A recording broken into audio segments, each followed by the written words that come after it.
ఒక రాష్ట్రానికి ముఖ్యమంత్రి కోట్లాది ప్రజలు ఎన్నుకున్న నాయకుడు. అలాంటి సీఎం తన రాష్ట్ర అభివృద్ధి కోసం అమెరికా వెళ్లాలనుకుంటే వెళ్లొద్దు అని కేంద్ర ప్రభుత్వం చెప్పగలదా? ఇప్పుడు తెలంగాణ సీఎం రేవంత్ రెడ్డి అమెరికా పర్యటనకు కేంద్ర విదేశాంగ శాఖ నుంచి క్లియరెన్స్ రాకపోవడంతో ఈ ప్రశ్న ఆసక్తికరంగా మారింది. అసలు ముఖ్యమంత్రి విదేశాలకు వెళ్లాలంటే కేంద్రం పర్మిషన్ ఎందుకు? ఇక్కడ ఒక ముఖ్యమైన విషయం ఉంది. ముఖ్యమంత్రి తన వ్యక్తిగతంగా విదేశాలకు వెళ్లడం ఒక విషయం, కానీ రాష్ట్ర ప్రభుత్వ ప్రతినిధిగా అధికారిక పర్యటనకు వెళ్ళడం ఇంకొక విషయం.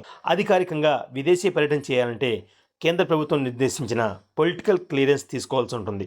ఎందుకంటే విదేశీ వ్యవహారాలు రాష్ట్ర ప్రభుత్వ పరిధిలో ఉండవు, అవి కేంద్ర ప్రభుత్వ పరిధిలో ఉంటాయి.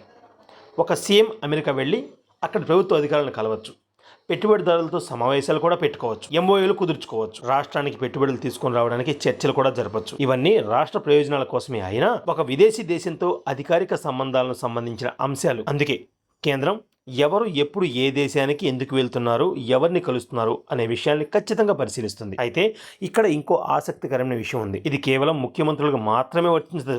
రాష్ట్ర మంత్రులు కూడా అధికారిక విదేశీ పర్యటనకు వెళ్ళేటప్పుడు నిర్దేశించిన క్లియరెన్స్ ఖచ్చితంగా పాటించాల్సి ఉంటుంది. అంటే రాష్ట్రం తన అభివృద్ధి కోసం విదేశాల్లో పెట్టుబడులు తీసుకొని రావచ్చు, కానీ విదేశాంగ శాఖ విధానం మాత్రం కేంద్రం చేతిలో ఉంటుంది. ఇలాంటి రూల్ అసలు ఎందుకు పెట్టారు? ఒక దేశంతో భారత ప్రభుత్వం ఒక విధంగా డిప్లొమాటిక్ రిలేషన్స్ నిర్వహిస్తూ ఉంటే, అదే సమయంలో ఒక రాష్ట్ర ప్రభుత్వం మరో విధంగా అధికారికంగా వ్యవహరించకూడదు. దేశం తరపున విదేశాల్లో ఒకే విధమైన విదేశాంగ విధానం ఉండాలి. ఇప్పుడు రేవంత్ రెడ్డి గారి విషయానికి వస్తే, ఆయన అమెరికా పర్యటనకు కేంద్రం నుంచి పొలిటికల్ క్లియరెన్స్ రాలేదు. దాంతో ఆయన అమెరికా పర్యటన రద్దు చేసుకున్నారు. అసలు ఇక్కడ చర్చ ఏంటంటే, ఒక రాష్ట్ర సీఎం తన రాష్ట్రానికి పెట్టుబడులు తీసుకొని రావడానికి వెళ్లాలనుకుంటే కేంద్రం ఎందుకు ఆపాలి అని తెలంగాణ ప్రశ్నిస్తుంది, తెలంగాణ ప్రభుత్వం ప్రశ్నిస్తుంది. మరోవైపు కేంద్రం మాత్రం విదేశీ పర్యటనకు ఉన్న అధికారిక క్లియరెన్స్ రూల్స్ ప్రకారమే జరుగుతుందని, ఆ రూల్స్ ప్రకారం నిర్ణయం తీసుకున్నామని చెప్తుంది. అందుకే Revanth Reddy America tour cancel అయింది. రాష్ట్రాల స్వయం ప్రతిపత్తి ఎంత?